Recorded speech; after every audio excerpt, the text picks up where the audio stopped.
하나님은 사람을 하나님 자신의 형상과 모양으로 지으셨습니다.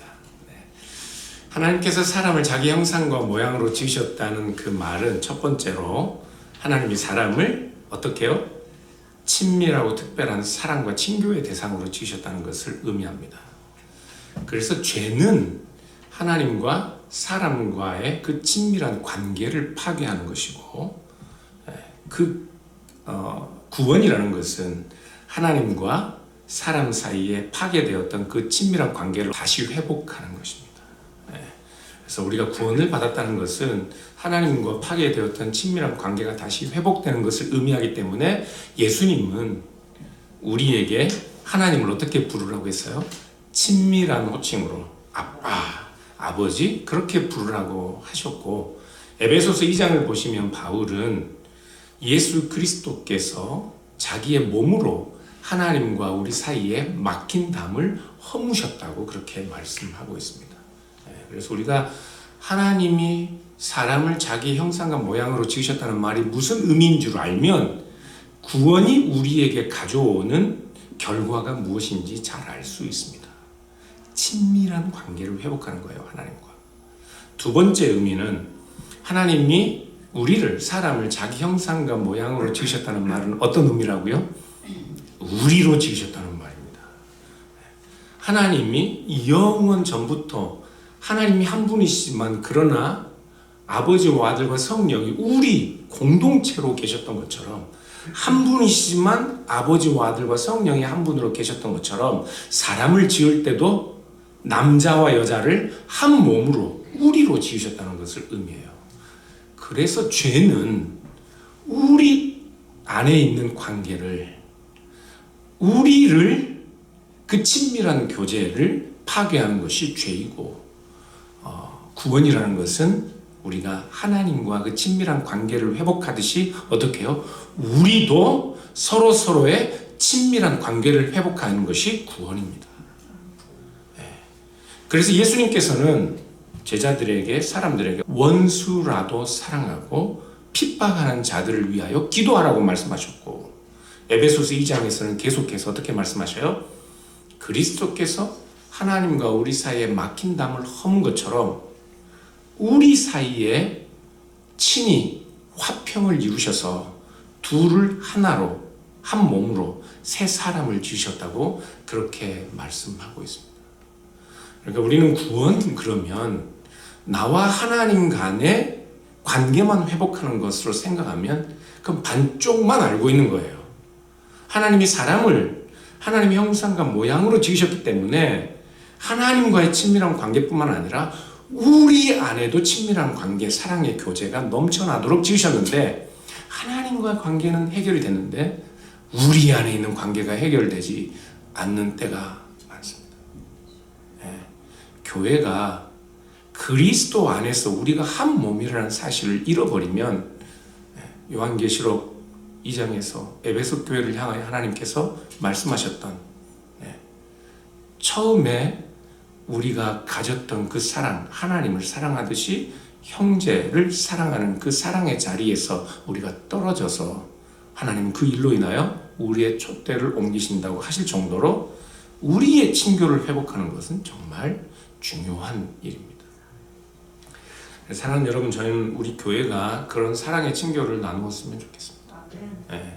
제가 교회를 개척한 이유도 하나님의 말씀을 바르게 선포해서 우리가 그 이전에는 누려보지 못했던 사랑의 친교, 비록 우리가 작지만 그 아름다운 사랑의 친교를 회복하는 공동체를 하나님의 말씀을 통해서 이루고자 하는 욕심 때문에 교회를 개척한 거예요. 우리 규호 형제가 여기 있지만 세인루이스에서도 우리 교회가 지향했던 바는, 비록 우리가 약하고 다들 다른 환경에서 힘들고 어려운 삶의 자리에 서 있지만 교회 모인 성도들이 그 사랑의 친교를 나누는 교회로 굳건히 세워지기를 노력했고, 그 결과로 우리 규호 형제와 그 가정이 그리스도의 자녀로 교회에서 생활을 할 수 있게 되었던 것입니다. 오늘 본문을 다시 보시면 하나님의 형상과 모양을 따라 지었다는 이 말이 어떤 의미인지 또 세 번째 의미가 나오는데, 우리 이 말씀을 보시면 창세기 1장 26절부터 28절까지 말씀을 보시면 하나님께서 자기 형상과 모양을 따라 지으신 사람들에게 기대하는 바가 나옵니다. 무엇을 기대하셔요? 하나님께서 자기 형상과 모양을 따라 사람을 지으시고 그들에게 복을 주시며 무엇하라고 하셔요? 생육하고 번성하여 땅에 충만하고 어떻게? 어떻게? 제가 밑줄 그어놨잖아요. 다스리라 하셨습니다. 바다의 물고기와 공중의 새와 온 땅과 땅에 기는 모든 생물들을 다스리게 하자 하시고 그들에게 복을 주어 생육하고 번성하여 땅에 충만하라. 그리고 온 땅에 있는 모든 생물들을 다스리라 말씀하셨다고요. 그것이 하나님이 사람을 하나님의 형상과 모양을 따라 지으셨다는 그 말씀의 세 번째 의미입니다. 사람들은 하나님이 세상을 다스리시듯이 하나님을 대신하여 다스리는 존재들로 지음을 받았습니다. 그런데 사람들이 어떻게 하나님을 대신하여 세상을 마치 하나님이 다스리는 것처럼 다스릴 수 있을까요? 어떻게요? 참된 공동체, 참된 한 몸을 이루는 원리로 세상을 다스릴 수 있습니다. 하나님이 세상을 다스리자 하시고 어떻게 사람을 어떻게 지으셔요? 남자와 여자로 지으셔요. 생육하고 번성하여 땅에 충만하기 위해서는 남자와 여자가 한 몸을 이루어야 합니다. 남자와 여자가 한 몸을 이루어 참된 사랑의 교제 가운데 한 가정을 이루고 한 나라를 이루고 한 민족을 이루고 그 참된 사랑의 교제, 그 사랑이 확장됨을 통해서 남자와 여자가 사랑하는 그 원리가 확장됨을 통해서 사람들이 땅에 충만하고 온 땅을 정복함으로써 어떻게 해요? 하나님의 사랑이 온 땅을 덮는 방식으로 그렇게 사람들을 지으셨다고요. 그래서 어때요? 남자와 여자가 본성적으로 서로에게 끌리도록 하나님은 지으셨어요. 많은 사람들이 기독교 신앙을 마치 금욕주의처럼 생각해서 하나님보다 무엇도 그 앞에 세우지 못한다는 말을, 그래서 사람들이 좀 오해하는 경우가 있어요. 아내를 사랑하고 남편을 사랑하고 자식들을 사랑하는 것을 마치 이 동일한 하나님을 사랑하는 것과 동일한 차원에 놓고 내 마음이 아내를 끔찍히 사랑하고 남편을 끔찍히 사랑하는 것을 금기시하는 것처럼 생각하는 경우들이 있는데, 그러나 하나님은 남자와 여자가 지극히 본능적으로 본성적으로 사랑하는 존재로 지으셨습니다. 끌려야 해요. 같이 살아도 좀 끌려야 한다고요. 서로에게 끌려야 해요. 하나님은 우리가 깊이 사랑하는 존재가 되도록 지으셨습니다. 깊이 사랑해야 한 몸을 이루고, 그 사랑이 어떻게 해요? 우리 두 사람 안에 있는 깊은 사랑이 넘쳐서 가정에도 그 깊은 사랑이, 그리고 가정들이 모인 교회와 사회도 그 깊은 사랑이 넘쳐서 결국은 하나님이 이 세상을 다스리는 것처럼 되는 거예요. 하나님이 사람을 어떻게 지으셨어요? 창세기 2장 21절을 보시면 아담이 하와를 처음 보자마자 하는 말이 나옵니다. 마치 자기 자신이 오랫동안 기다렸던 짝을 만난 것처럼 아담이 하와를 보자마자 당신은 내 뼈 중에 뼈요 살 중에 살이라 그렇게 고백해요. 그렇게 지으셨다고요. 남자와 여자가 서로 한 몸이라는 사실을 인식하도록 그렇게 지으셨어요. 다들 그렇지 않아요? 과거형으로 물어봐야지. 다들 그러셨죠? 첫눈에 보자마자 그렇게 그냥 끌렸잖아요. 첫눈이 아니라고 했어요, 김정은. 지금도 끌려요. 네. 여러분, 우리가 사랑을 시작했을 때 얼마나 뜨거웠습니까? 좀 생각해 보세요. 얼마나 열렬하게 사랑했습니까? 죄가 우리의 어떤 그런 본성적인 성향을 가리우고 방해해도 사람의 본성에는 여전히 하나님께서 이 창조 세계를 여전히 우리 손에 맡기셨기 때문에 본성적으로 사랑하고 사랑받고자 하는 열망이 우리 본성 안에 남겨져 있습니다. 그 성향이 그대로 남아있기 때문에 우리가 진짜로 사랑의 맛을 봤을 때는 어때요? 눈도 빼주고 간쓸게 다 빼주고 하늘의 별도 따다 달도 따다 줄 정도로 사랑하잖아요. 그렇죠? 안 그랬는가 보네. 저는 그랬는데. 그런데 여전히 죄 때문에 이 사랑이 지속되지 못합니다. 이 사랑이 진실하지 못해요. 그래서 아담이 죄를 범하고 난 이후에 내 뼈 중에 뼈요 살 중에 살이라고 그렇게 고백했던 자기의 여인 하와를 어떻게 이야기하는지 보십시오. 아담이 이르되 하나님이 주셔서 나와 함께 있게 하신 여자예요. 내 뼈 중에 뼈, 살 중에 살이 아니라 저 여자가 된다고요. 바로 얼마 전까지만 해도 하늘의 별, 달 다 따다 줄 것처럼 내 뼈 중에 뼈요, 살 중에 살이라고 그렇게 한 몸처럼 고백했던 아담이 이제는 저 여자 때문에, 저 여자 때문에. 사랑하는 여러분, 우리의 인생도, 우리의 삶도, 우리의 사랑도 이런 사랑은 아닌지 돌아볼 필요가 있습니다. 지금 우리의 본성이 아담이 이야기하는 것처럼 그렇게 저 여자 때문에, 저 남자 때문에 그런 우리의 본성으로 그렇게 우리가 사랑을 이해하고 있는지 좀 고민해 봐야 해요. 얼마 전에 목사님들 모였을 때 어떤 목사님이 그런 말씀을 하셨어요. 신앙생활이 어렵지 않냐. 마치 부부생활처럼 어렵다, 신앙생활이. 그러면서 결혼하고 부부가 오래 사는 것이 어찌 그리 쉬운 일인가, 쉽지 않은 일 아닌가. 살수록 늘 이 사람에게서 내가 보지 못했던 새로운 것들이 나와서 부부생활이 늘 새로운 상황에 적응해야 돼서 당황스럽지 않은가. 그럼에도 불구하고 부부니까 같이 산다, 그러시더라고요. 여러분도 그래요? 부부니까 살지예요? 그분이 신앙생활에 빗대어서 부부생활을 이야기했기 때문에 틀린 말은 아닌 것 같아요. 그런데 제가 그 목사님 보면요, 그 목사님 진짜로 부부라서 사는 건 아닙니다. 진짜로 좋아서 사랑해서 살고 있어요, 그 목사님. 제가 교제하는 목사님들이 그 몇 분들 중에 이 결혼 잘한 목사들 넘버 1, 2, 3를 매겼어요. 그 중에 제가 넘버 1입니다. 그 기준이 뭐냐면 주변을 잘 챙기지 못해서 누가 옆에서 잘 챙겨주지 않으면 실수가 많은 사람. 그래서 제가 결혼을 잘한 넘버 1입니다. 내년에 제가 결혼 30주년이네요.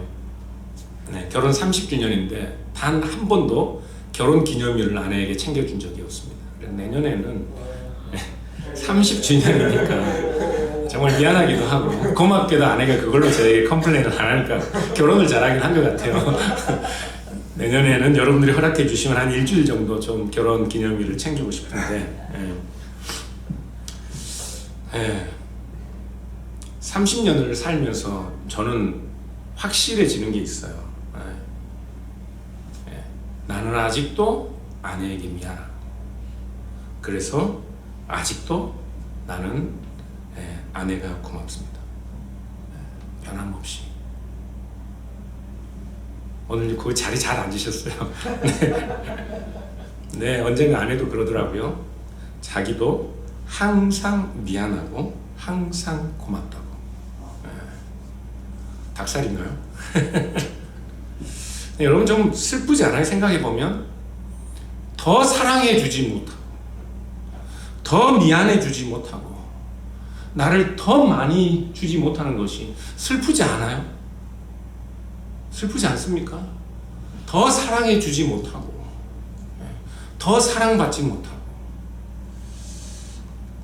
우리는 서로 잘난 것이 없어서 미안하고 그래도 이해하고 나랑 살아주니까 고맙고, 그렇죠? 사실 목사님들 보면요, 솔 까놓고 솔직히 다들 결혼 잘한 사람들이에요.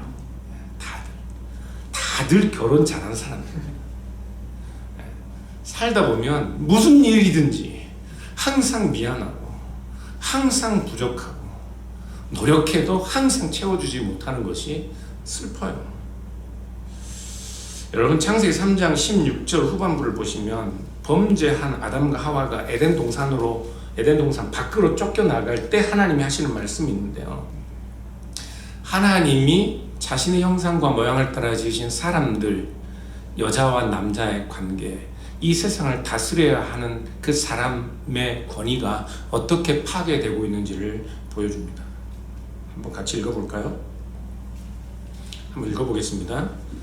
또 여자에게 이르시되 내가 내게 임신하는 고통을 크게 더하리니 내가 수고하고 자식을 낳을 것이며 너는 남편을 원하고 남편은 너를 다스릴 것이니라 하시고 아담에게 이르시되 내가 내 아내의 말을 듣고 내가 내게 먹지 말라 한 나무 열매를 먹었음즉 땅은 너로 말미암아 저주를 받고 너는 내 평생에 수고하여야 그 소산을 먹으리라.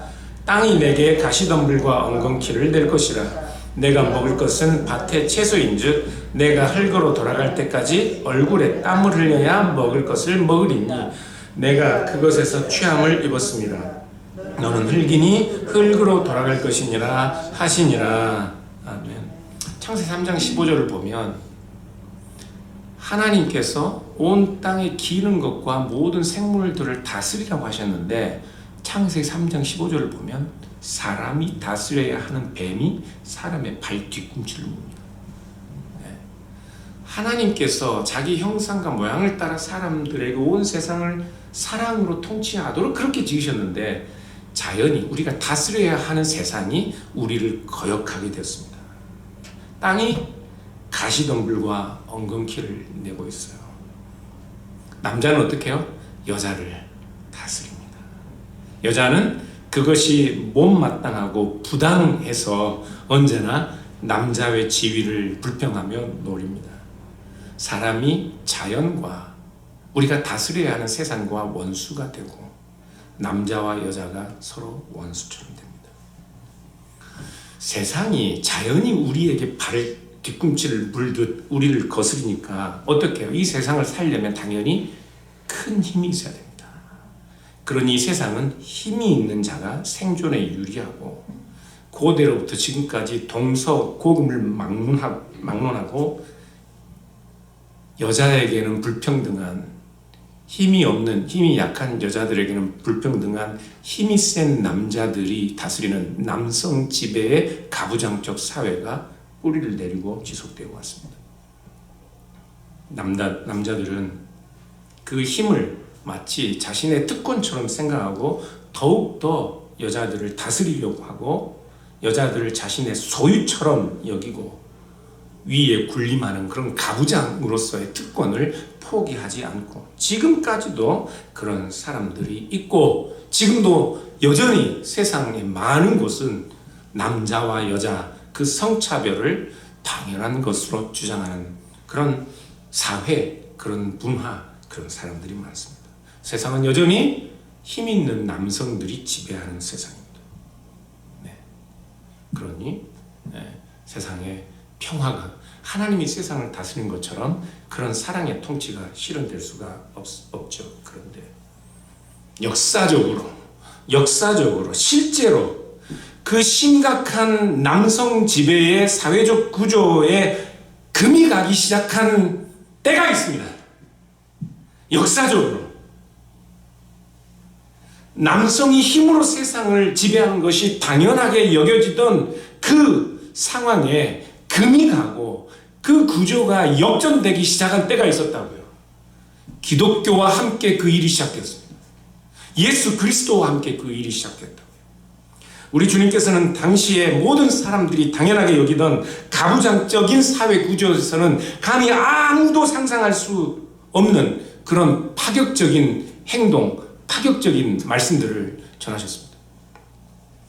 예수님 주변에는 언제나 차별과 혐오의 대상인 사람들이 모여들었습니다. 그리고 그 가운데는 여성들도 있었습니다. 이런 예수님 때문에 가끔 주변에서 예수님의 제자들 유대인들도 또 주변에 있는 많은 유대인들도 상당히 혼란스러운 경우가 많았습니다.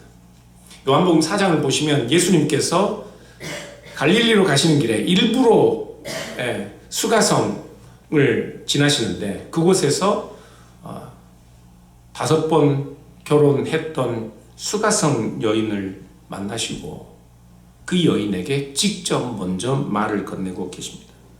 그것을 제자들은 심히 이상하게 여겼습니다. 상상할 수 없는 일이었습니다. 예수님이 마리아와 마르다의 집에 초대되었을 때 마리아는 예수님의 다른 남자 제자들처럼 예수님의 무릎 앞에 앉았습니다. 그리고 그 말씀을 귀를 종긋 세우고 배웠습니다. 그런데 마르다는 손님들 접대하기 위해 음식을 해야 하는데 마리아가 자신을 도와주지 않고 예수님의 발머리에 앉아서 말씀을 듣는 것이 너무 불편해서 예수님께 불평을 했습니다. 그것은 당연한 일이 아니었습니다. 왜냐하면 그 당시 유대인들의 전통에서는 병든 자, 가난한 자, 부정한 자, 그리고 여자들에게는 지혜 있는 하나님의 말씀을 가르치면 안 됐습니다. 그런데 여자들은 말씀으로 교육받는 것이 아니라 음식을 하는 것이 당연한 그 상황에서 예수님은 오히려 마리아에게 마리아가 좋은 것을 선택했다. 그렇게 말씀하셨다. 여러분, 사회적 차별과 혐오의 대상들, 사회적 약자들, 여인들, 우리 주님께서는 그들에게 힘이 다스리는 것이 아니라 그들에게 배려와 환대, 사랑이 그들에게 제공되는 하나님의 나라를 그들에게 선물로 주셨던 것입니다. 오늘날도 그럼에도 불구하고 기독교인들 중에 이 인종 혐오, 성차별, 어떤 방식으로든지 이 차별을 정당화하는 사람들이 있는데 결코 그리스도의 복음에 합당하지 않습니다. 우리 주님께서는 언제나 사회적으로 소외된 자들, 병든 자들, 버림받은 자들, 가난한 자들, 부정한 자들, 유대인들에게서는 때학볕에 여름에 지나다니는 개처럼 여기는 그런 이방인들, 주님은 그들의 친구가 되시고 그들의 보호자가 되셨습니다. 초대교회를 돌아보면요, 초대교회는 처음부터 여성들에게 그 당시에는 상상할 수 없는 파격적인 대우를 하던 곳입니다. 바울이 갈라디아서 3장 28절에 말씀한 것처럼 보십시오. 너희는 유대인이나 헬라인이나 종이나 자유인이나 남자나 여자나 다 그리스도 예수 안에서 하나이다. 그 당시에 상상할 수 없는 말씀이라고요. 고린도서 11장 11절에서는 주님 안에서는 남자 없이 여자만 있지 않고, 아니요, 여자가 없어도 여자는 남자의 소유물처럼 여겨지던 시대에 여자 없이 남자들만, 그래서 남자들도 오히려 여자에게 보는 아름다움이 아니라 남자의 육체적인 그 육체 속에서 오히려 아름다움을 묘사하려고 하였던 그 남성 지배 사회에서 우리 바울은, 기독교의 사도들은 남자 없이 여자만 있지 않고 여자 없이 남자만 있지 않다, 그렇게 말씀하고 있습니다. 그러니 교회에서 그 전에는 경험하지 못했던 여성들에 대한 얼마나 크고 놀라운 대우를 사람들이 경험했습니다. 여성들뿐만이 아니죠. 여성들을 그렇게 대우했다는 것은 주인이 종에게, 주인이 노예에게, 힘 있는 자가, 부유한 자가 가난하고 힘이 없는 자들에게 그렇게 사랑으로 그들을 대했다는 것을 의미합니다. 그것이 교회였습니다. 그것이 교회였어요. 여러분, 이런 교회 오늘날 보고 계셔요? 보고 계셔요? 네. 이런 교회를 못 본다고 우리가 불평할 일이 아닙니다. 우리가 예수 그리스도로 말미암는 참된 우리를 만들어내야 하는 부르심에 응답해야 하는 거예요. 우리가 그런 교회를 만들어야 합니다. 에베소서 5장 21절을 보면 바울은 그리스도를 경외함으로 너희는 피차 복종하라 말씀합니다. 그리스도에게 하듯 서로 복종하라고 말씀하고 있습니다. 그런데 이 말씀이 참 예, 그 당시에는 황당한 말씀입니다. 피차 복종하라니. 피차 복종은 누가 하는 겁니까? 힘이 없는 사람이 힘 있는 사람에게 복종하는 겁니다.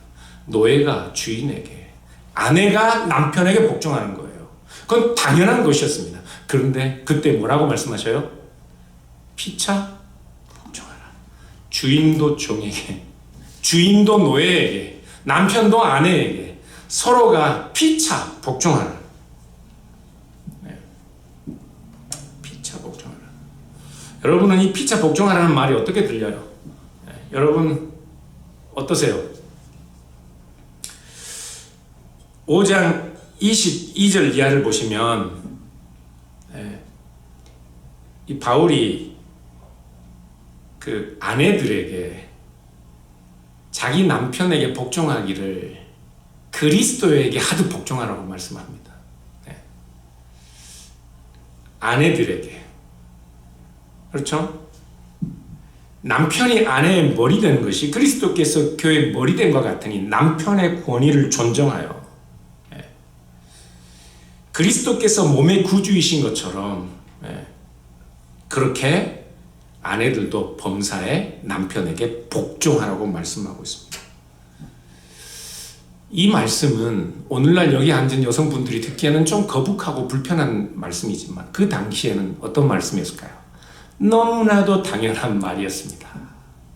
그 당시에는 가부장 사회에서 아내들이여 그리스도에게 하듯 남편에게 복종하시오 그러면 모든 여성분들이 당연하게 네 하고 고개를 숙일 말씀이라고요.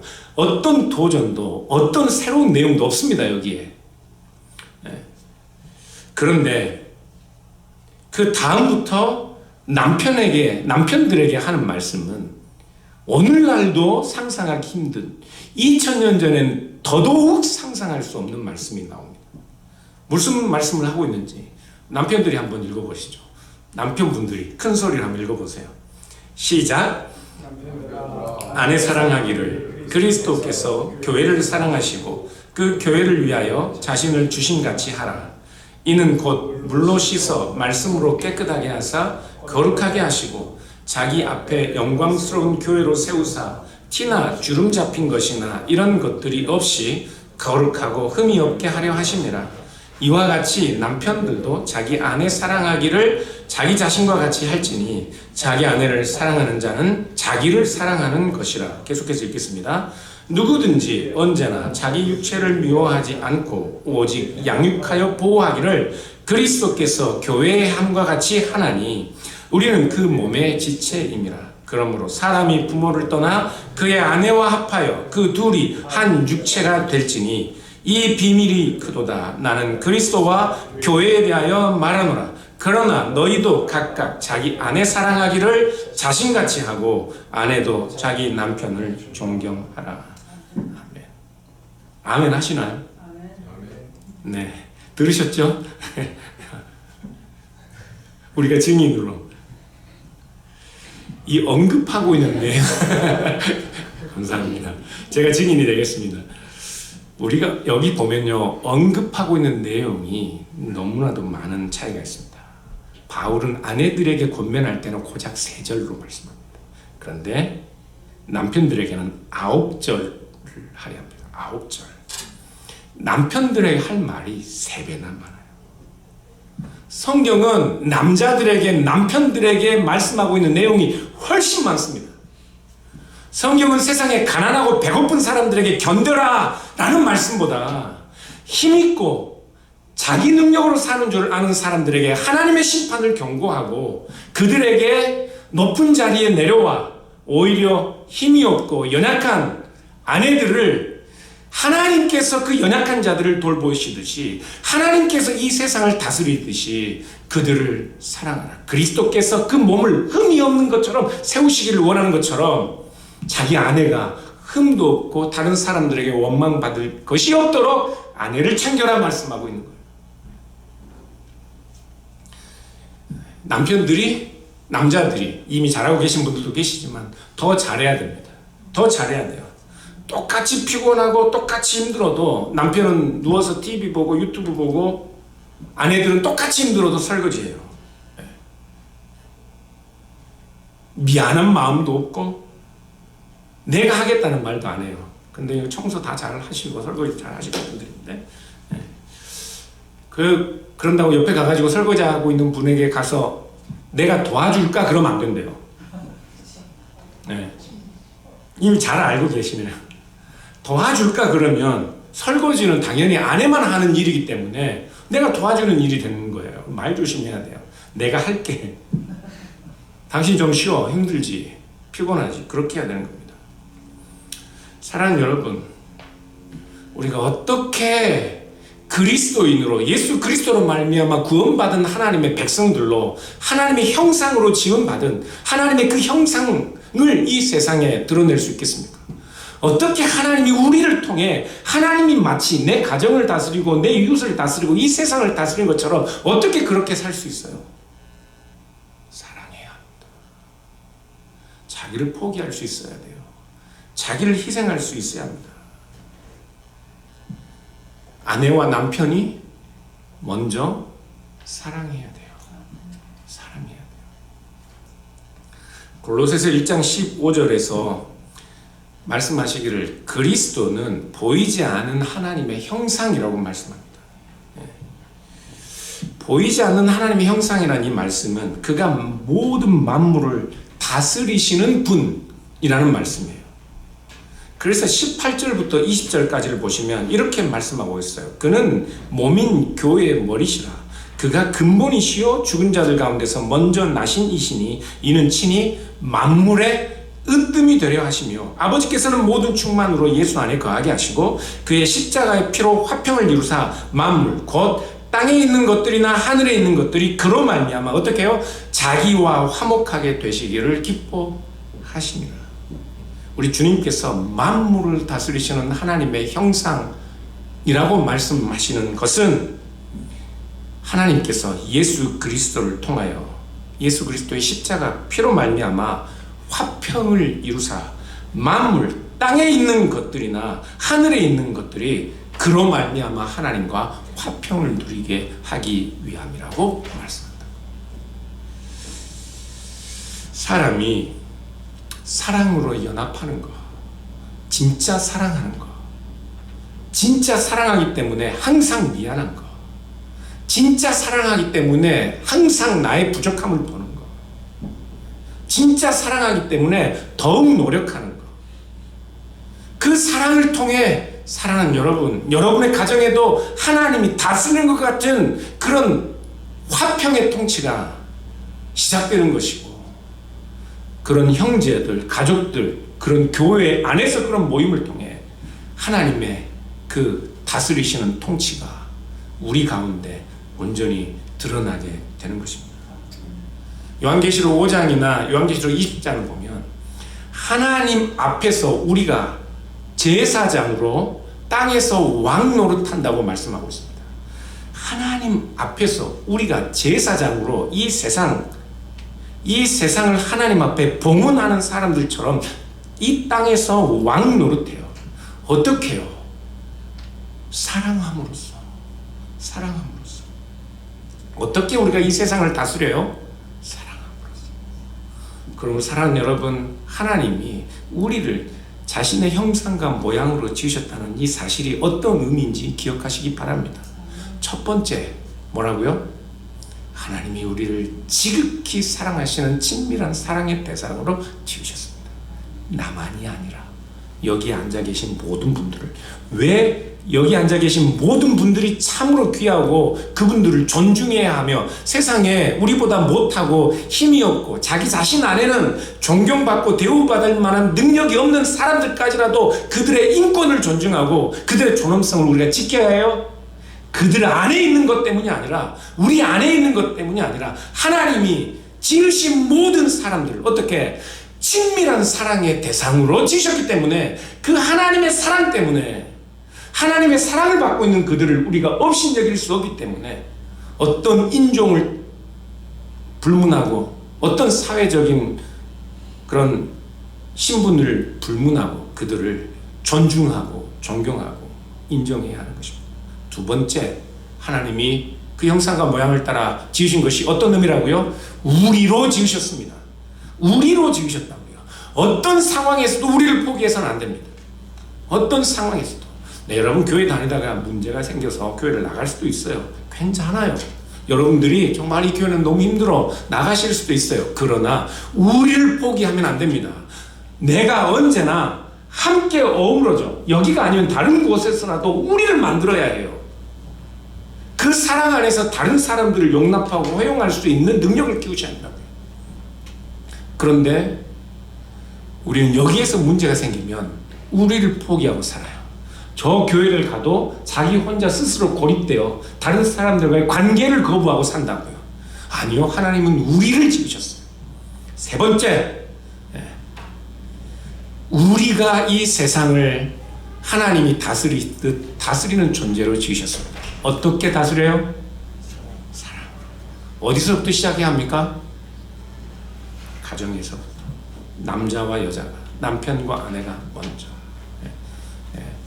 남편이 없으신 분들, 아내가 없으신 분들도 누군가를, 자녀들을, 이웃들을, 형제들을 그렇게 아내가 남편을 사랑하듯 남편이 아내를 사랑하듯 지극히 사랑하셔야 합니다. 하나님께서 여러분의 삶 속에 하나님이 다스리는 것과 같은 그런 통치를 실현하실 것입니다. 우리 시간 같이 기도했으면 좋겠습니다.